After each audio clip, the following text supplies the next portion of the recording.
नेता नगरी के इस सत्र में हम विस्तार से बात करेंगे बंगाल में हुए हत्या और रेप के मामले पर, बात करेंगे उसके बाद की राजनीतिक परिस्थितियों पर, विरोध प्रदर्शन पर और राजनीति पर।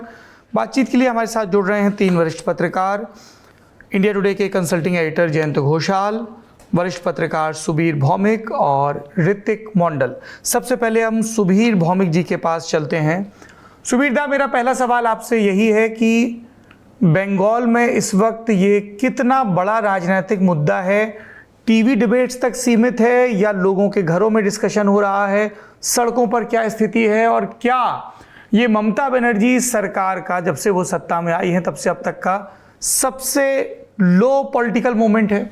बहुत सारा सवाल आपने एक साथ पूछा जी। पहला सवाल का मैं जवाब देता हूं। ये घर घर में इशू पहुंच चुका है।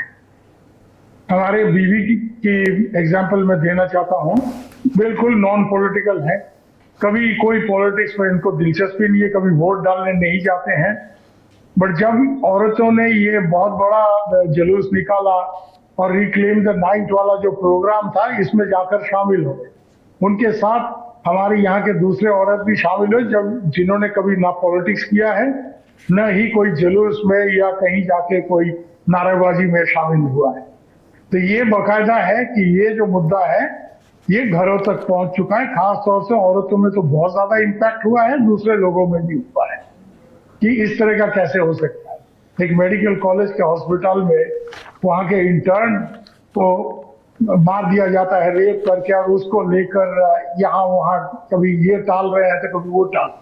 ये बहुत बड़ा इशू बन चुका है। ये एक ह्यूमन इशू के तौर पर उभर कर आया है।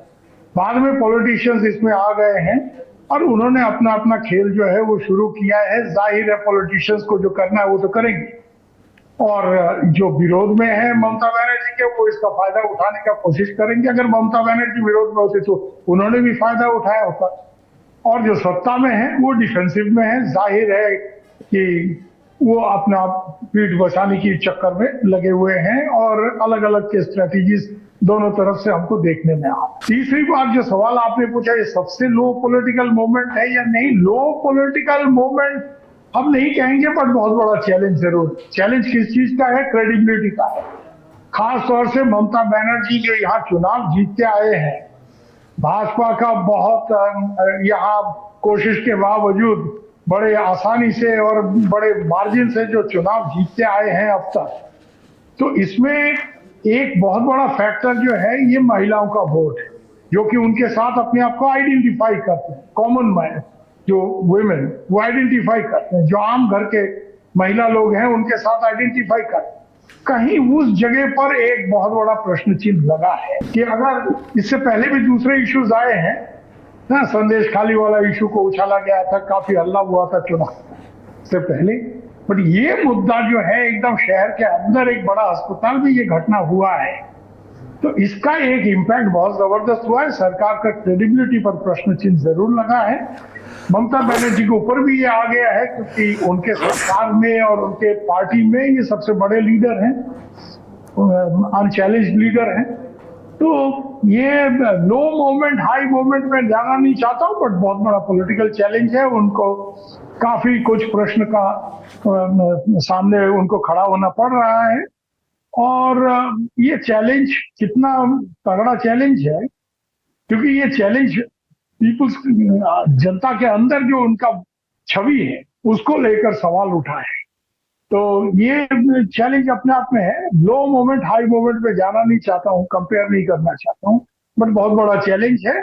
और जो चौथा सवाल आपने पूछा कि ये कितना बड़ा इशू है, अभी यहाँ का सबसे बड़ा चर्चित इशू यही बंगाल में, ये सबसे बड़ा चर्चित इशू है। दूसरे जो इश्यूज थे या रहे हैं वो थोड़ा पीछे चले गए हैं, सीन के पीछे चले गए हैं, स्टेज के पीछे चले गए। स्टेज में यही इशू अब सबसे बड़ा इशू है। अगला सवाल मेरा ऋतिक मंडल से है। ऋतिक, आप ग्राउंड पर लगातार मौजूद हैं, रिपोर्टिंग कर रहे हैं। नबन्ना मार्च के बारे में बताइए, इसकी प्रकृति के बारे में बताइए। सत्ता पक्ष यानी टीएमसी इल्जाम लगा रही है कि लेफ्ट फ्रंट और बीजेपी इसमें शामिल है। नबन्ना मार्च आयोजित करने वाले कह रहे हैं this is strictly A political और सरकार हमारे रोष को राजनीतिक रंग देने की कोशिश कर रही है। क्या था, कैसे ऑर्गेनाइज हुआ, क्या इसका कलकत्ता के बाहर दूसरे बंगाल के शहरों में भी और गांव में विस्तार हो सकता है? नंबर मार्च। देखिए, बहुत ही महत्वपूर्ण बात आपने इस बात की जिक्र की है, क्योंकि उस दिन से हम भी देख रहे हैं, क्योंकि इस तरीके की पॉलिटिक्स हम अक्सर नहीं देखते। एक तो रही बात, ये जो नौवन्नो अभियान का जो ऐलान दिया गया वो एक गैर राजनीतिक बैनर में दिया गया। कौन है ये? पश्चिम बंगाल छात्र समाज। लेकिन बाद में देखा गया पुलिस इस तरीके से डर और दबाव के सामने, क्योंकि 14 और 15 अगस्त के दरमियानी रात का मंजर तभी भी ताजा था सबके जहन में कि आरजी कौर मेडिकल कॉलेज के अंदर क्या हुआ था। और उस दिन भी इस तरीके से एक आवाज था कि वहां पर पूरे राज्य में आंदोलन होगा। तो पुलिस बहुत शुरू से वो इस बात को लेकर चिंतित थे, लेकिन पहले ही पुलिस ने जिस तरीके से उन्होंने इस तरीके का हालत हमने कभी नहीं देखा है। देखिए, इससे पहले हर साल हम देखते हैं भारतीय जनता पार्टी या फिर लेफ्ट, जो अक्सर जाने जाते हैं इस तरीके से एग्रेसिव मूवमेंट, लॉ वायलेशन के प्रोग्राम वो करते हैं, लेकिन ना किसी पॉलिटिकल बैनर है, एक गैर राजनीतिक बैनर के तौर पर किया गया। लेकिन बाद में पुलिस ने कहा कि दरअसल इसके पीछे एक राजनीतिक साजिश है। उस दिन से मैं वहां पर था। ये जरूर मैं कहना चाहूंगा कि इसमें बहुत ही इंटरेस्टिंग लगा कि बीजेपी इस रैली को सपोर्ट किया था शुरू से, या फिर उसने ये भी किया कि बीजेपी की तरफ से ये कहा गया, जबकि बंगाल के तमाम विपक्ष के पार्टी, चाहे लेफ्ट या फिर ये जो मूल जो आंदोलन कर रहे हैं यानी जूनियर डॉक्टर्स, वो भी अपने आप को इस रैली से, इस अभियान से जो है अलग कर लिए थे, क्योंकि कहीं ना कहीं राजनीतिक भनक जो है ये लग रही थी। और अमूमन मैं आपको बताऊं, पुलिस ने भी ये स्पष्ट अंदेशा दे दिया था कि दरअसल इस आंदोलन के पीछे, 27 तारीख वाली आंदोलन के पीछे राजनीतिक रोटी सेकने की कोशिश की जा रही है। बीजेपी ने इसको समर्थन दे दिया था। चलिए, तृणमूल कांग्रेस ने तो खुलेआम ये कह दिया दरअसल ये बीजेपी की बी टीम है। लेकिन सौरभ जी, मैं जरा इस पर गौर फरमाना चाहूंगा, क्योंकि देखिए, अगर ये हम मान ले तृणमूल कांग्रेस की आरोप, पुलिस के भी मान ले कि दरअसल बीजेपी ने करवाया था, लेकिन मैं देख रहा हूं कि ये अगर ये सच है तो ये बीजेपी और विपक्ष के पार्टी के लिए एक बहुत बड़ा सफलता हम देख सकते हैं इस लिहाज से, क्योंकि उस दिन ना सड़कों पर शुभेंदु अधिकारी थे, ना उन स्टूडेंट लीडर के पीछे ना सुकांतो मुजुमदार थे, ना किसी भी राजनीतिक नेता इन सारे रैलीज को अगवाई कर रहे थे। और अमूमन हम जैसे देखते हैं, बीजेपी जब इस तरह के लॉ वायलेशन करते हैं, वो 1-2 घंटे तक इस तरीके से विरोध प्रदर्शन करते हैं। लेकिन उस दिन का मंजर पूरे शहर कोलकाता को जानते हैं, शुभीरदा और जो जानते हैं वो बखूबी जानते हैं कि हावड़ा कोलकाता अगर इस चारों तरफ से घिर जाए तो कितना मुश्किल पैदा हो सकती है। 17-18 जगह से इस तरीके से 5-5 घंटे तक बिना कोई पॉलिटिकल बैनर लिए कई सारे लोगों को, और ये मैं जरा बताना चाहूंगा, उस दिन मेरे लाइव रिपोर्ट में आज तक और इंडिया टुडे के दर्शक भी देखे थे, और मैंने बार बार जिक्र किया था, छात्र समाज जरूर इसके अगुवाई में थे, लेकिन उस दिन उस भीड़ में बहुत सारे आम इंसान, उसके राजनीतिक परिचय में नहीं जा रहा हूं और उसकी जरूरत भी नहीं है, वो आम इंसान है। कुछ लोग बांकुड़ा से आए हुए थे, कुछ लोग इस मिदनापुर से आए हुए थे, उनमें से बुजुर्ग भी थे, महिला भी थे, छात्र तो जरूर थे। उनका ना तो कोई जात था, धर्म था, राजनीतिक परिचय था, लेकिन अगर इसको मान भी लिया जाए कि इसके पीछे बीजेपी पुरजोर जो है वो सपोर्ट कर रही थी, लेकिन इसको हम उसके सफलता देखेंगे, क्योंकि बिना कोई नेता सड़कों पर थे, लेकिन इतने सारे लोगों को एक साथ लाना और इस तरीके से इस मुहिम को आगे बढ़ाना, ये बड़ी बात है। मैं जरा सुबीर दा ने जिस बात की जिक्र की है कि ये जरूर, ये हर घर की कहानी है बंगाल की, ये उन्होंने अपनी परिवार का बात कहा, मैं भी मेरे परिवार में वही देख रहा हूं। कोलकाता और बंगाल के तमाम आज जो आम इंसान है, आम नागरिक है, इस आंदोलन का हिस्सा इसलिए है कि ये दर्दनाक घटना जो हुई है वो बंगाल की एक आम बेटी के साथ हुआ है, जिसके साथ एक आम इंसान, एक आम माता पिता, एक मिडिल क्लास फैमिली का माता पिता, परिवार के दादा बहन सब रिलेट कर रहे हैं। सबकी कहानी है। और दूसरी बात, ये आग इतना भड़क रहा है क्योंकि ये सिर्फ इस आरजी कौर कांड का घटना नहीं है, इसके पीछे हम जो देख रहे हैं, क्योंकि 14 तारीख सिर्फ कोलकाता में इस तरीके से जुलूस नहीं निकला था। हम बहुत कम जो हिस्सा है उसको टेलीविजन के सामने देश के अन्य भागों में हमने दिखाया था। सोशल मीडिया और बाकी सब कुछ के लिए जैसे जो देखा गया था उस दिन, वो कभी हमने मेरे छात्रावस्था से आज तक पत्रकार जब तक बना हूं, इस तरीके के मंजर कभी नहीं देखिए। सुविधा भी बेहतर कह पाएंगे कि सिंगूर आंदोलन के समय भी इस तरीके से लोग खुलेआम बीच रास्तों में देर रात को आम नागरिक नहीं आया था, क्योंकि ये स्पष्ट है कहीं ना कहीं ये मिडिल क्लास का जो मूवमेंट है वो सरकार के खिलाफ है, तृणमूल के खिलाफ है, बीजेपी के खिलाफ है, सीपीएम के खिलाफ है, कांग्रेस के खिलाफ है।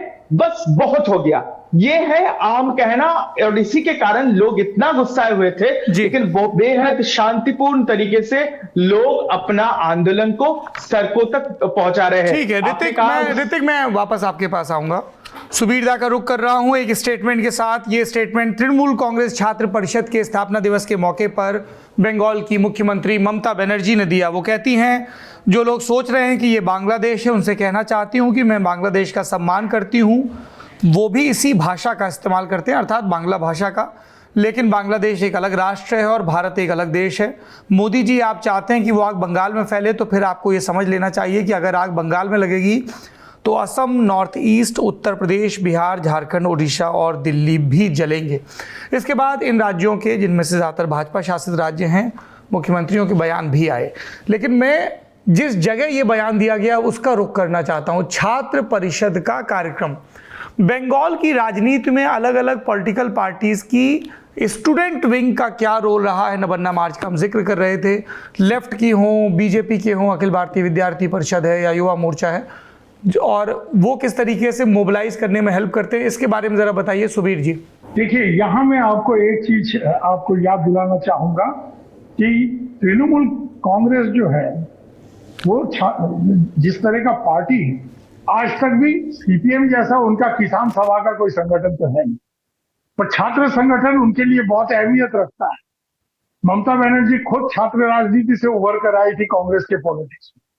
तो ये जहां तक छात्र परिषद का और छात्र संगठन का सवाल है, ये इनके लिए बहुत इंपॉर्टेंट है, खास तौर से शहरों में जहां की आज ये हादसा को लेकर काफी नाराजगी है और जहां का जनमत को लेकर ममता बनर्जी परेशान है। जाहिर है जिस तरह से उन्होंने कहा, इससे साफ जाहिर है कि वो दबाव में है। बट ममता बनर्जी का जो नेचर है, जो उनका राजनीतिक इतने सालों से हम उनको देखते रहे, पहले से 80 से जब वो पहले उभर कर आई थी, कि वो offence is the best defence, इसमें ये उनका तरीका। तो वो एक काउंटर अटैक वाला जिक्र कर रहे हैं कि साहब यहाँ कुछ हुआ तो हम नॉर्थ ईस्ट में वो क्या कर लेंगे, नॉर्थ ईस्ट में तृणमूल कांग्रेस का कुछ है? कुछ भी नहीं है। और नॉर्थ ईस्ट में उनके कहने पर जो दूसरे ऑपोजिशन पार्टीज है, कांग्रेस और जो भी हो, वो जाके वहां कोई गड़बड़ पैदा करेंगे, ये हम नहीं मानते। नॉर्थ ईस्ट में यहां तक कि बंगाली अध्युषित बंगाली ज्यादा है त्रिपुरा में, वहां तृणमूल कांग्रेस को एक सीट मिला आज तक नहीं। ये जो नॉर्थ ईस्ट का जिक्र उन्होंने कहा, दिल्ली का जिक्र उन्होंने कहा, ये हम समझते हैं कि ये उनका जो तरीका है, offence is the best defence, और ये धमकी देने वाला जो पॉलिटिक्स है ये करते रहे हैं, तो यही कर रहे हैं। इससे ये भी जाहिर होता है कि वो दबाव में है, बाकायदा दबाव में है, और घबराहट उनको ये है कि इस तरह का पब्लिक सेंटिमेंट, ऋतिक बिल्कुल सही कहा है कि इस तरह का जो मास मोबिलाइजेशन वो हम सिंगूर के टाइम में भी नहीं देखा। सिंगूर के टाइम में जो देखा वो पॉलिटिकल मोबिलाइजेशन। यहाँ पर स्पॉन्टेनियस मोबिलाइजेशन जो रिक्लेम द नाइट वाला मूवमेंट के दौरान हमने देखा, और जिसका असर कुछ हद तक नवंबर मार्च में भी हमको देखने को मिला। तो इस तरह का खास तौर से शहर में मिडिल क्लास के लेवल पर हमको देखने को नहीं मिला है, बहुत सालों से नहीं मिला। तो ये इससे जाहिर होता है कि वो दबाव में है, और वो समझते हैं, जिसको हम आर्मी के लैंग्वेज में कहते हैं ना, you come out with your guns blazing, कि गोली चलाते हुए आप गिर जाओ, शहीद हो जाओ, उस तरह का एक रवैया इनका रहा है पॉलिटिक्स में। तो ये बात जो किया है, गैर जिम्मेदार ना ये सब बोला है कि आपने यहाँ आग लगाने की कोशिश किया था, नॉर्थ ईस्ट में आग। नॉर्थ ईस्ट में क्या आग लगाए? नॉर्थ ईस्ट में ना असम में, ना त्रिपुरा में, दूसरे स्टेट आप छोड़ दी। तृणमूल कांग्रेस को कोई जानता है? एक सीट उनको मिला है आज तक कहीं? तो ये वो नॉर्थ ईस्ट में ये कर देंगे, दिल्ली में फलाना कर देंगे, ये सब तो धमकी वाली बात है। और जहां तक हम समझते हैं कि दूसरे जो ऑपोजिशन वाले हैं इस इशू को, ये जो इशू है, इस इशू में वो पूरी तरह से ममता के पक्ष में रहेंगे और भाजपा का विरोध करेंगे, वो भी हम नहीं मानते। क्योंकि इस तरह का एक इशू ये आरजीकर वाला बन चुका है कि इसको लेकर दूसरे जो पार्टीज हैं, जो शायद इंडिया अलायंस में उनके साथ हो, उनका रवैया भी जाहिर हो चुका है।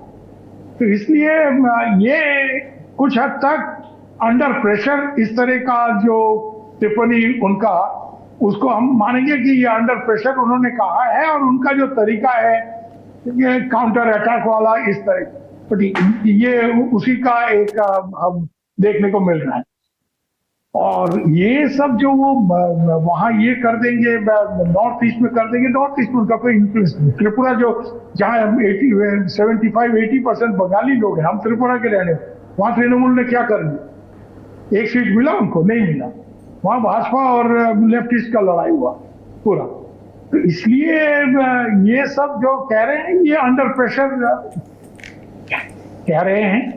बट एक पॉलिटिकल रिस्पांस जो है ये भी इंटरेस्टिंग है कि तुरंत ये बिल लाना, ये जो बिल ला रहे हैं रेप के ऊपर, और एकदम इस तरह से कहा जा रहा है कि सजाए मौत इसके लिए होना चाहिए। ये भी एक डिफेंसिव, जो वो डिफेंसिव में अपने आप को पा रहे हो, वहां से निकल कर आने का एक कोशिश है। चक्रव्यूह के अंदर फंसे हैं, वहां से निकलने आने का कोशिश है। और ये एक पॉलिटिकल रिस्पॉन्स है। बट ये हम जरूर कहेंगे कि बांग्लादेश का बात आए ना, तो बांग्लादेश से उनका जो रिस्पॉन्स है ये थोड़ा ज्यादा टैक्टिकल हमको लगा। बांग्लादेश में शेख हसीना ने जिस तरह से रिस्पॉन्ड किया था कि ये बच्चा लोग का मूवमेंट कुछ भी नहीं है, हम संभाल लेंगे, पुलिस उतार के संभाल लेंगे। पुलिस तो यहाँ भी उतारा गया, बट पुलिस पे पूरा नहीं छोड़ रहे हैं। एक पॉलिटिकल रिस्पॉन्स देने का कोशिश भी यहाँ वो कर रहे हैं।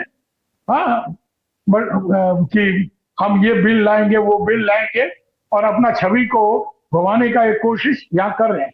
तो बांग्लादेशी यहाँ उनका रवैया थोड़ा ज्यादा टैक्टिकली स्मार्ट हमको लग रहा है, बट अपने आप में काफी डिफेंसिव में है।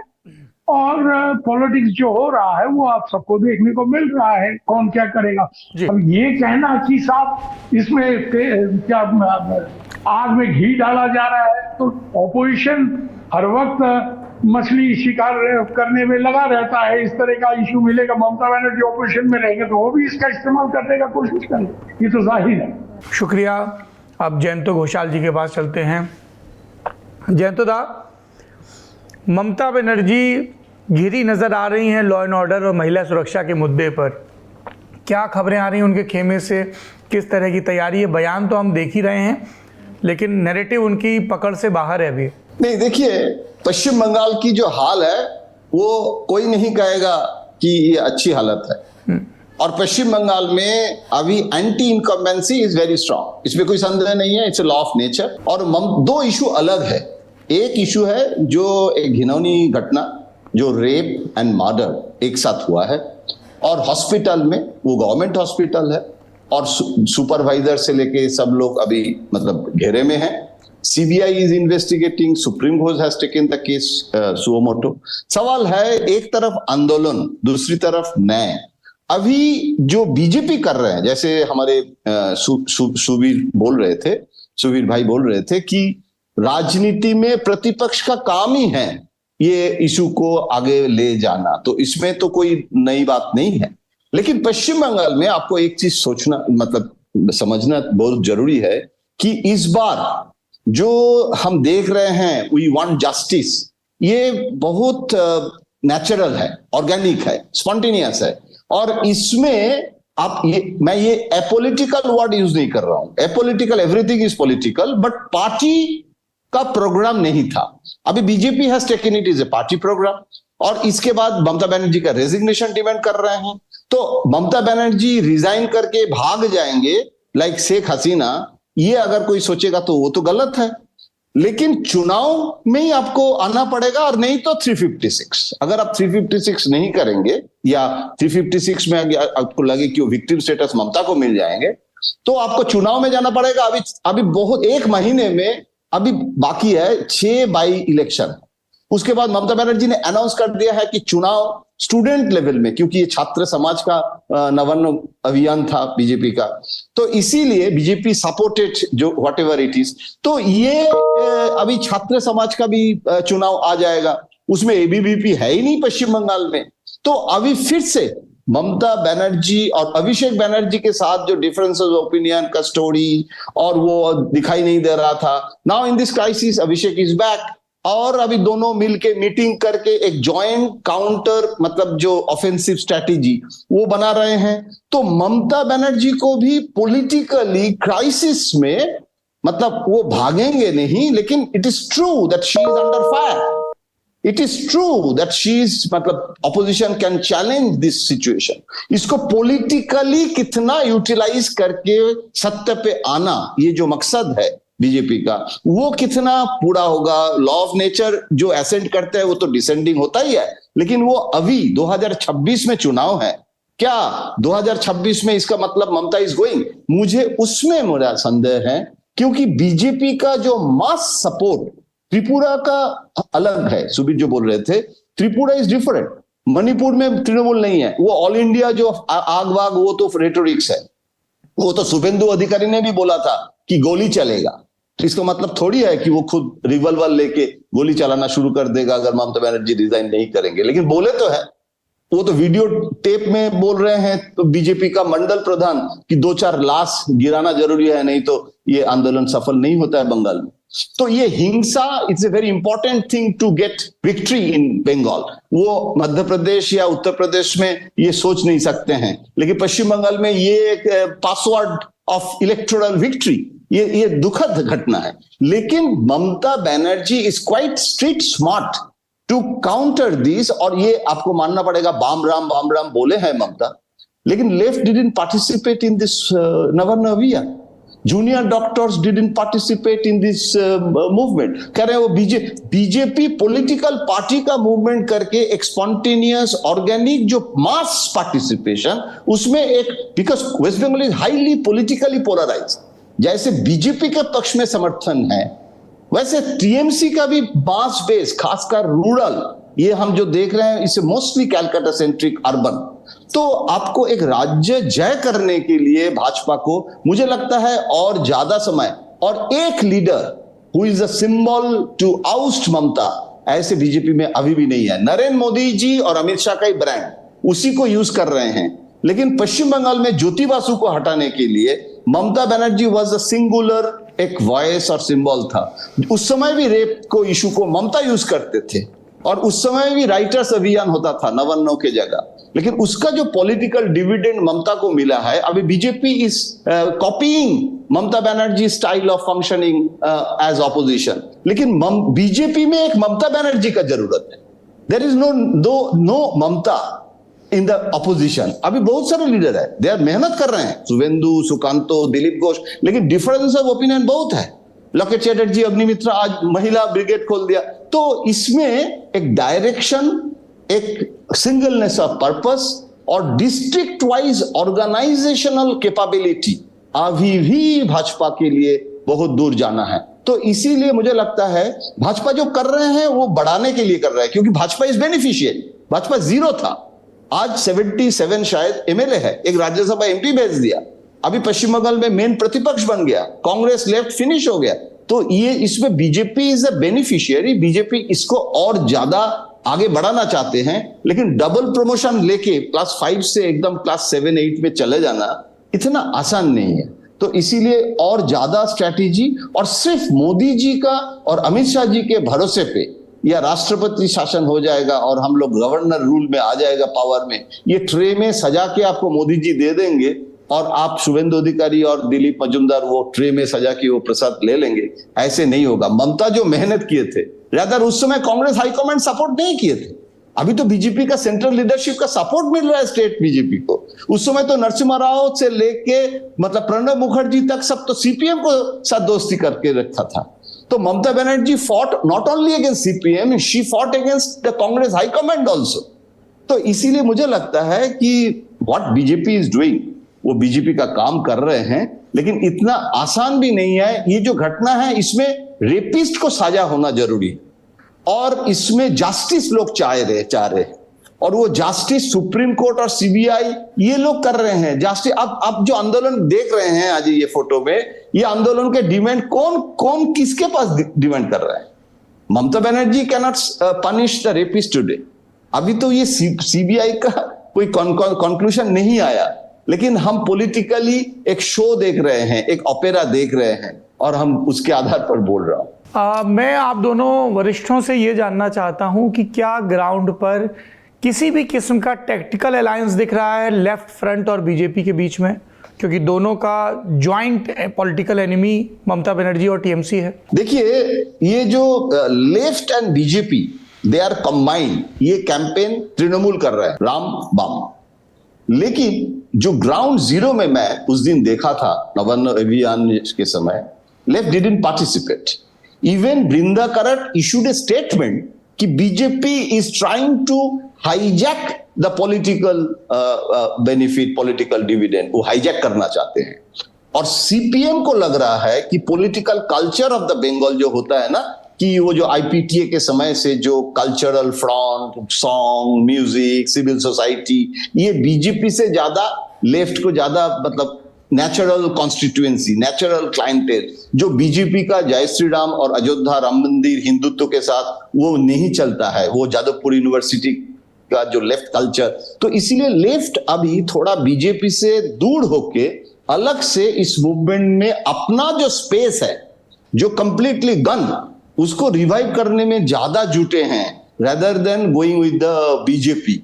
तो वो दोनों का सेम एनिमी है, लेकिन बीजेपी अपना स्पेस बढ़ाने के लिए बीजेपी के साथ भी कॉन्फ्रंट करना जरूरी है। नहीं तो बीजेपी के साथ कॉन्फ्रंट नहीं करेंगे और सिर्फ ममता के खिलाफ जाएगा। अभी देखिए ना, 356 के इशू में सीपीएम इज ऑपोजिंग, कह रहे कि हम ममता के खिलाफ है, लेकिन 356 होगा तो प्रतिवाद करेंगे, हम 356 के पक्ष में नहीं। तो left is trying to create their own space. तो इसीलिए देयर आर लेयर्स, इसको आप ओवर सिंप्लीफाई करके एकदम कंक्लूसिव जजमेंट नहीं देना चाहिए। जी सुबीर दा।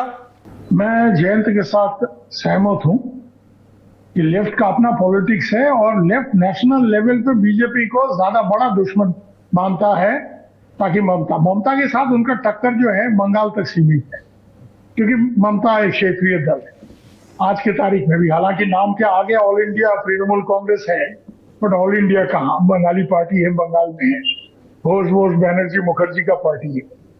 अच्छा, तो इसलिए यहाँ और थोड़ा ज्यादा कहें तो इनका लीडरशिप देख लीजिए, और south Calcutta Mamata Banerjee fan club. हाँ, बट एक चीज जाहिर है इसमें कि लेफ्ट का देखिए, जब पहले ममता आई ना, ममता का जो रुख था लेफ्ट को खत्म करने का, मार काट उनके काडर्स के तरफ से केस में, तब काफी लोग जाके बीजेपी में शेल्टर लेने का एक चक्कर था अपने आप को बचाने के लिए। बट जैसे ही वो वहां से निकल कर आए और ममता को भी समझ में आया कि ये ज्यादा लेफ्ट के ऊपर हमला बोलेंगे तो लेफ्ट के लोग जाके बीजेपी का ऑर्गेनाइजेशन में शामिल होंगे, तो ये जब बंद हुआ और कुछ दिन के बाद ममता को भी अपना कॉन्फिडेंस आ गया कि हम सरकार चला सकते हैं अपने बलबूते पर, तो लेफ्ट वाले भी अपने ओरिजिनल जगह पर वापस चले। और जयंत जैसे कह रहे थे, उनका पॉलिटिक्स का स्टाइल डिफरेंट है। हाँ, ये राम वाम नहीं, ये सब उनके पॉलिटिक्स में ये चलता नहीं। हाँ, वो आईपीटीए वगैरह का तो जिक्र उसने किया, ये सब पुराना हिसाब है। बट एक चीज बहुत क्लियर है यहाँ, और वो ये कि जमीनी हकीकत जो है, ये यहाँ क्लियरली 29 मार्च में जो लेफ्ट पीछे आ गया, उससे इन्होंने एक सिग्नल क्लियरली भेज दिया कि हम ममता के खिलाफ जरूर हैं। ममता का जो रवैया है, इस तरह का जो दुशासन कहते हैं, उनके भाषा में कह रहे हैं हम, ये जरूर है, इसके खिलाफ हम खड़े होंगे। बट नेशनल लेवल, अब जिस तरह से ममता राम बाम का जिक्र करते हैं, इस तरह से वाम के तरफ से भी कहा जाता है ममता और बीजेपी का सेटिंग है, Jayant will beer me out. ये लोग भी इल्जाम लगाते हैं कि मोदी और दीदी का सेटिंग है, मोदी दीदी भाई भाई, इस तरह का एक रवैया लेफ्ट की तरफ से भी आता है। मोहम्मद सलीम अक्सर ये कहते रहते हैं। तो ये सब इल्जामबाजी बयानबाजी का तो बात छोड़िए, बट यहां पर लेफ्ट कांग्रेस के साथ भले जाएगा, बट लेफ्ट बीजेपी के साथ मिलके इस तरह का कोई मूवमेंट में शामिल हो जाएगा। और यही ममता के लिए अपने आप में एक प्लस पॉइंट भी है। जहां तक टैक्टिकल लड़ाई की जिक्र कर रहे थे जयंत, तो सही बात है कि ये जो डिवीजन है ऑपोजिशन में आज के तारीख में बंगाल में, ये ममता के फेवर में प्ले आउट करता है। जहां तक आप Mamata Banerjee she is a street fighter, हाँ, तो ये मैदान जंग का जो पॉलिटिक्स है इसमें वो इन लोगों से काफी आगे। किसी दिल्ली वाले ने उनको बैठाया, हाँ, ये दिल्ली वालों के खिलाफ लड़के अपने पार्टी में वो अपने जगह उन्होंने बनाई, इसीलिए क्षेत्रीय दल के तरफ वो चले। हाँ, और ये भी आपको याद दिलाएं कि ये बंगाल कांग्रेस का एक पुराना हिसाब है। चित्तरंजन दास, सुभाष बोस से लेके ममता बनर्जी की हाई कमांड वाला पॉलिटिक्स ये बंगाली को जसता नहीं है। इसमें ये गड़बड़ शुरू हो जाता है। Mamata Banerjee is the latest manifesto. इस हाई कमांड बिजनेस में बंगाली लोग पसंद नहीं करते हैं कि साहब आपके ऊपर बैठ के कोई वहां से डिक्टेशन देगा, हाँ, दिल्ली ओस्तादी मानबोना, ये सब चक्कर एक है। बट यहाँ इसलिए वो ग्रास रूट उनका अपना यहाँ से उभर कर आए हुए हैं, इसलिए ये पॉलिटिक्स में अभी भी भाजपा से वो आगे चल रहे हैं। भाजपा भी ऑर्गेनाइजेशन उनका अपना है आरएसएस, बट यहाँ वो ऑर्गेनाइजेशन फैला नहीं है। और इसका वजह ये है कि समहाउ बंगाल में ज्यादातर जगह जहां खासतौर से बंगाली आबादी ज्यादा है, क्योंकि बंगाल में सिर्फ बंगाली तो नहीं दूसरे लोग भी हैं, यहां पर भाजपा का जो बेसिक पॉलिटिक्स है वो अभी भी उसका एक्सेप्टेंस उस एरिया से आया नहीं है। हालांकि Bengal was divided on the basis of religion, but वो पॉलिटिक्स यहाँ चला नहीं।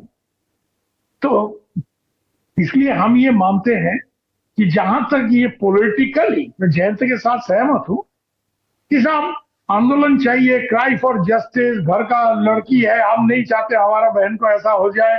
इस मामले में लोग ममता बनर्जी से नाखुश हैं, और खास तौर से इसलिए कि कॉलेज का प्रिंसिपल और उनके चेले चपेटे जिस तरह से ये बदमाशी में लिपटे हुए हैं, पूरा हादसा में ये लोग, ये रोज जो नया नया खबर आ रहा है, इससे लोग और भी जो खिलाफ जा रहे हैं और गुस्सा हो रहा है उनको।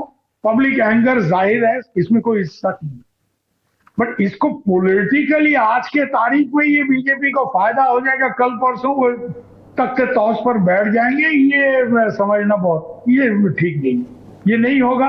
और ये तभी हो सकता है, एक तो 356 का जिक्र किया, देखिए भाजपा का 356 का रिकॉर्ड नहीं है। हाँ, ये कांग्रेस के जमाने में बहुत जल्द 356 हो जाता था, यहाँ शायद 356 का चक्कर नहीं है। भाजपा की तरफ से फट से 356 में शायद मोदी अमित शाह जाना पसंद नहीं करेंगे, भाजपा के जो लीडरशिप में है, या आरएसएस भी वो पसंद नहीं करेंगे। तो 356 अगर नहीं होता फिर आपको चुनाव का इंतजार करना पड़ेगा।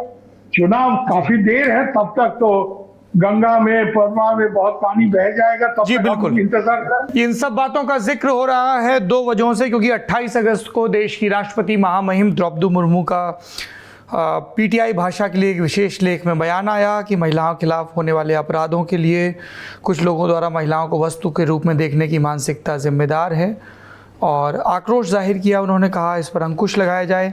ममता बनर्जी ने भी एक चिट्ठी लिखी है जिस पर भाजपा और केंद्र सरकार का जवाब भी आया है कि बलात्कार और बलात्कार हत्या जैसे जघन्य अपराधों के लिए केंद्रीय कानून और कठोर किया जाए, फांसी की सज़ा दी जाए। और ये जो जिक्र हो रहा है इसलिए भी क्योंकि बंगाल के जो राज्यपाल हैं सीवी आनंद बोस, उन्होंने दिल्ली में मुलाकात की गृह मंत्री अमित शाह से। बंगाल की राजनीतिक स्थिति पर हमारी नज़र बनी रहेगी।